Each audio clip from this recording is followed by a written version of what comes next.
प्रयाग मिश्रा की ज़िंदगी में हलचल मच चुकी थी।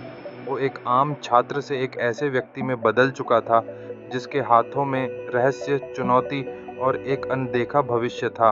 उसकी आंखें नीली डिश पर टिकी थीं, जो अब एक रहस्यमय चमक बिखेर रही थीं। यह कोई साधारण वस्तु नहीं थी, बल्कि यह उसके जीवन की दिशा को बदलने का संकेत थी।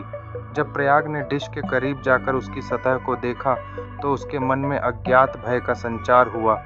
संस्कृत के प्रतीकों का घूमना उसे एक अजीब सी अनुभूति दे रहा था, जैसे कि यह कोई सदियों पुराना संदेश हो।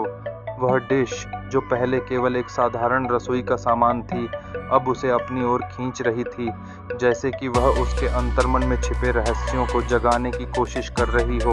उसकी सोच में देवलिपि की किताब की छवि बार-बार आती रही, जिससे उसे एहसास हुआ कि यह डिश उसे एक अनोखे सफर पर ले जाने वाली है। प्रतीकों की गति तेज हो गई थी और उससे आ रही टिक-टिक की आवाज़ ने उसे विश्वास दिलाया कि वह अकेला नहीं है, बल्कि कुछ बड़ा उसके साथ घटित होने वाला है। उसने अपने दिल की धड़कनों को सुना, जैसे वह किसी रहस्य का हिस्सा बनने वाला हो। जैसे ही प्रकाश की एक रेखा डिश से निकलकर दीवार पर नक्शा बनाती है, प्रयाग के मन में कई सवाल उठ खड़े हुए। ये स्थल प्रयागराज, वाराणसी और अयोध्या आत्मा के सफ़र की निशानदेही करते हैं, लेकिन यह बिंदु जो उसके घर की लोकेशन को प्रदर्शित कर रहा था, उसे हैरान कर रहा था। क्या उसकी ज़िंदगी ने किसी रहस्यमय शक्ति को पहचान लिया था? नया संदेश जो उसे मोबाइल पर मिला, मानो उसके संदेह को और गहरा करता है।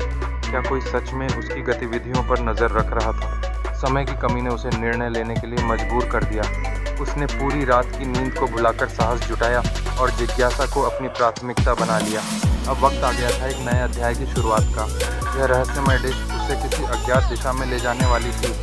क्या वह अपने भय को पार कर पाएगा और खुद को उस खेल में लगा पाएगा, जहां जीत या हार दोनों का भारी परिणाम होगा? यह प्रश्न उसके मन के हर कोने में गूंज रहा था।